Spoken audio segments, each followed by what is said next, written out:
O Instituto é um dos livros mais inteligentes de Stephen King e a prova de que pode passar o tempo que for, ele pode escrever mil livros se for necessário, ele não vai perder a mão, ele não vai perder a qualidade na maneira que ele tem de contar histórias. Vamos falar um pouco aqui de O Instituto de Stephen King.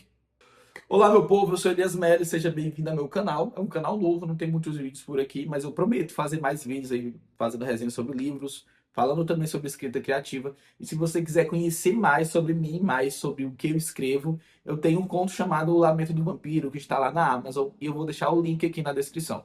Então vamos pro vídeo que a gente tem muito o que falar aqui. O Instituto vai contar a história de Luke Ellis, que é um garoto muito inteligente, não só inteligente, ele é muito inteligente, ao ponto de ele ser cotado para grandes universidades como MIT e tem outra lá que eu esqueci o nome, enfim, não vivo nesse universo. Mas ele faz prova fácil, ele passa em provas de matemática muito fácil, não é problema para ele.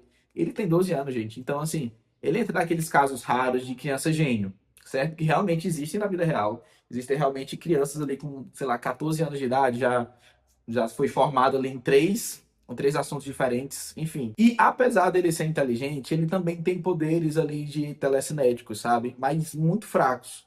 Tem faz essa conexão aí já com outros livros do King, como O Iluminado, Carrie, a Estranha, toda essa ideia aí de ter esses poderes telecinéticos. Só que o Luke, ele consegue, gente, só, sei lá, empurrar uma caixa vazia de pizza, certo? Coisa louca assim, uma cesta de lixo vazia.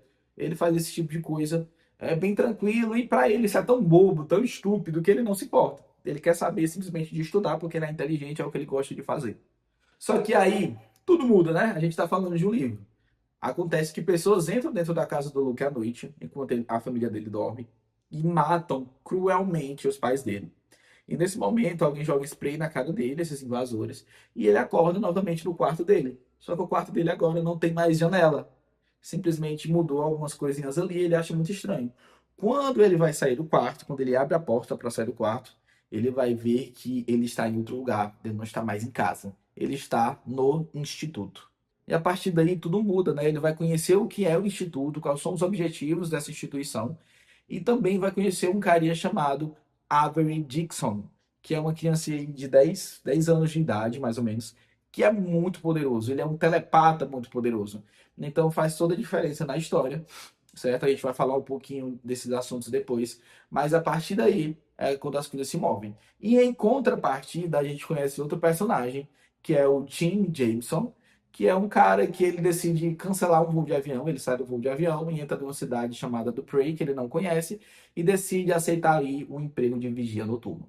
Simplesmente. Essas histórias elas vão se conectar, mas a gente vai falar um pouco mais sobre cada uma delas agora. Esse livro tem aquelas características comuns do King de ser um pouco mais lento, certo? Eu achei que esse daqui foi um pouco mais do que eu imaginava no começo, certo? Mas chega um ponto do livro, vou ser específico, spoiler, a partir da metade ele começa a pegar o ritmo que você não tem mais vontade de parar, realmente. E eu acho isso até raro no King, porque eu acho que eu li muitos livros dele que eu gostei, e isso nunca me aconteceu. Mas realmente chega um ponto que fica frenético e vale a pena continuar. Não é à toa que uma observação que eu fiz em relação a esse livro é que os livros mais antigos dele, como Iluminado, Carrie a Estranha, talvez It a Coisa, é, tem esse início da aventura em si de maneira mais rápida. A gente vê Carrie a Estranha que já começa ali com um problema dela. O Iluminado também, ele já é inserido ali no hotel, eu esqueci o nome do hotel, enfim, me perdoe.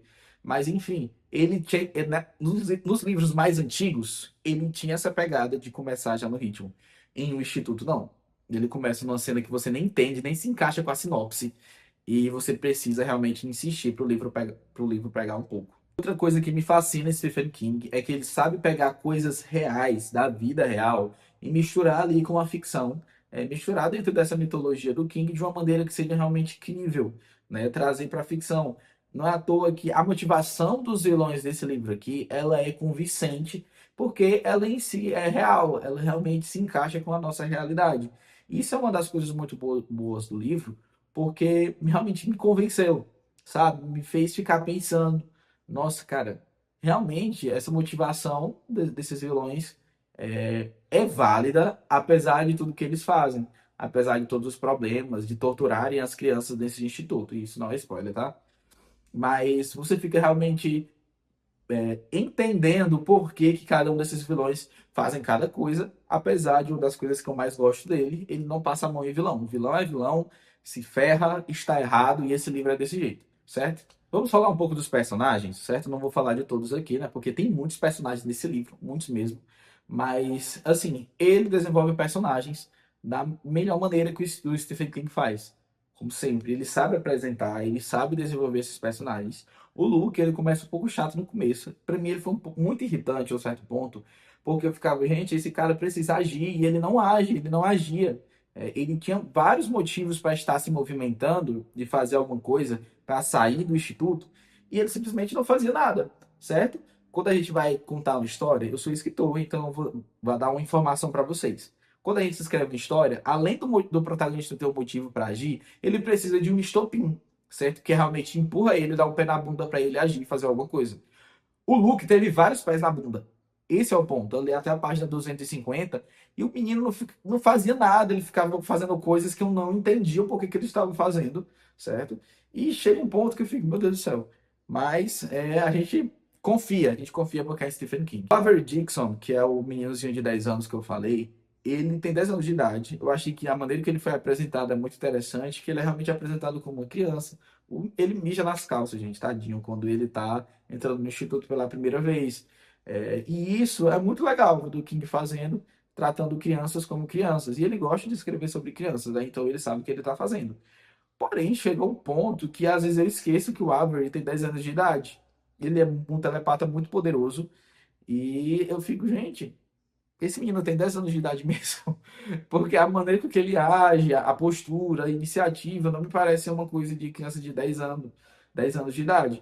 É diferente do Luke, que é inteligente. Ele é realmente comparado às vezes com um adulto, porque ele sabe de mais coisas que uma criança comum costuma saber. Mas o Avery não. Então, isso foi um dos pontos que me pegou no livro, mas assim, enfim, eu passei pano, o Avery ainda continua sendo um personagem que eu gostei bastante. O Tim Jameson é o outro personagem que está em contrapartida. Eu não tenho muito o que falar sobre ele, porque acho que em si seria spoiler, mas ele é o típico herói, o cara que ele tem aquele pegado de policial e tem coisas injustas acontecendo e ele vai atrás de resolver, certo? Qual o problema do Tim? É que parece que o King ele resolveu desenvolver todo o personagem logo no início do livro, porque depois de ser esquecido. Sim, o primeiro capítulo do livro é só sobre o Tim, certo? Não tem nada a ver com o Instituto no primeiro capítulo. Isso foi uma das coisas que me irritou. Mas depois ele é esquecido ali. 80% do livro nem se fala de Tim Jameson. Só quando chega no final, que o Luke se encontra com ele. Isso não é spoiler, isso é óbvio que isso vai acontecer, pelo amor de Deus.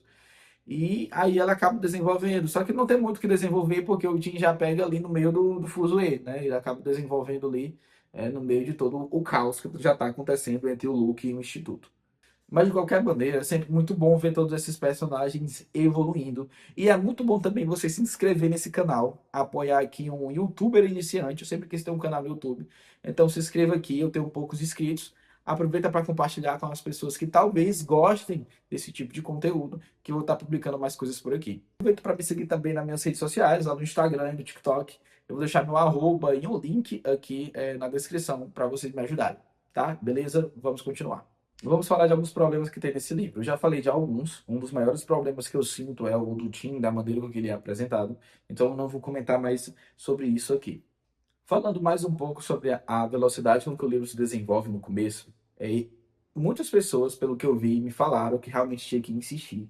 Eu vi comentários no Scooby de pessoas que desistiram porque o início do livro não pegava, ele é realmente chato. Não é que ele é lento, na minha opinião.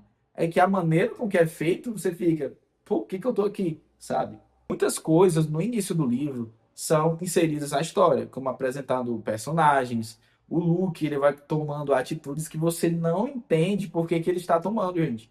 Você simplesmente, de cara, tu tá sendo torturado no instituto e tu tá tomando essa atitude por quê? Por quê? Você não entende, certo? E por isso dá vontade de jogar o livro pra cima e vamos continuar a vida. Esse é um dos problemas. São inseridas informações, inseridos personagens, inserido um monte. Um corte aqui porque passou uma moto muito barulhenta aqui, mas vamos continuar. Muitas informações são inseridas dentro da história, certo? Todavia, isso acaba sendo chato porque a gente não entende em que isso vai se encaixar. Por mais que no começo você se encaixe. E qual que é o ponto disso? É porque você vai precisar confiar que realmente vão se encaixar. E a gente só confia não por conta da história, mas por conta do autor. Eu falei assim, cara, não é possível que essas informações estão aqui e elas vão ser gratuitas. A gente está falando aqui de Stephen King. A gente está falando de Stephen King. Então, eu continuei mais pelo autor do que pela história em si. Porque no começo, a história por si só ela não se sustenta. O que sustentou ela, na minha opinião, foi em si o autor e a confiança que eu tenho no que ele sabe fazer. Algumas coisas também acabam parecendo forçadas, na minha opinião. Isso é característico do King, o formato com que ele conta história. Se você ler o livro sobre a escrita do Stephen King, eu vou mostrar ele aqui para vocês.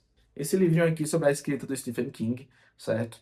Ele realmente conta que no processo criativo dele, ele não é muito de planejar. O King ele escreve e ele vai solucionando os problemas da maneira que está na cabeça dele. Não é à toa que às vezes ele vai ter livro muito grande e às vezes ele vai ter livros muito pequenos. Então, isso é característico do King e a gente entende. Só que qual é o ponto? É que às vezes ele coloca os personagens deles em situações que a solução às vezes parece um pouco forçada, sabe? Você realmente está em situações que você fica, cara, não tem como resolver aqui. E ele acaba pensando em coisas que, gente, ele realmente pensou isso aqui no último minuto para resolver o problema, né? Estou dizendo que foi isso, gente? Não estou. Meu Deus do céu, ele é Stephen King, ele sabe o que ele está fazendo. Então, assim, não me culpem, tá? Mas essa é a impressão que eu tive. Por mais que algumas dessas vezes seja muito divertido saber que realmente ele teve que pensar em uma coisa miraculosa para resolver esse problema que ele mesmo criou ali para os personagens sofrerem, certo? Vocês vão entender se vocês lerem um livro. Um livro que também traz muitas referências à cultura pop, ou seja, se você entende ali de Game of Thrones, se você entende de filmes da Marvel, se você entende de muitas coisas aí da cultura pop, como eu entendo, você vai entender muitas referências também. Principalmente o George Martin, gente. Meu Deus, o King ele é fã das Crônicas de Gelo e Fogo. Então ele traz muitas referências a George Martin. Tem uma página que ele traz duas referências da Game of Thrones de uma vez só. Simplesmente. E não sendo o suficiente, nos agradecimentos lá no final do livro, ele faz mais uma citação às Crônicas de Gelo e Fogo, para vocês terem noção. Então isso acaba sendo um pouco forçado, mas a gente tenta passar um pano, né? Isso também é inserido no diálogo dos personagens, que às vezes eu fico, gente, isso não precisava estar aqui nesse diálogo, mas está. Então a gente sobrevive e continua, né? Nada é perfeito.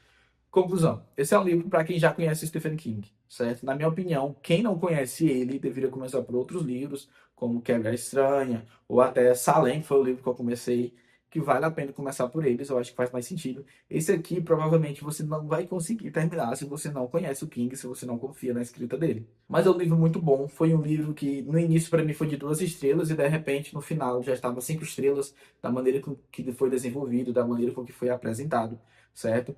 Então, vale a pena o instituto, vale a pena o investimento. E eu recomendo demais. A próxima vez que alguém me perguntar que livro ler do Stephen King, provavelmente o instituto vai estar entre aí as minhas recomendações. Certo? Se você ficou até aqui, muito obrigado. Não se esqueça de se inscrever no canal e me acompanhar também nas redes sociais. Show! Até o próximo vídeo.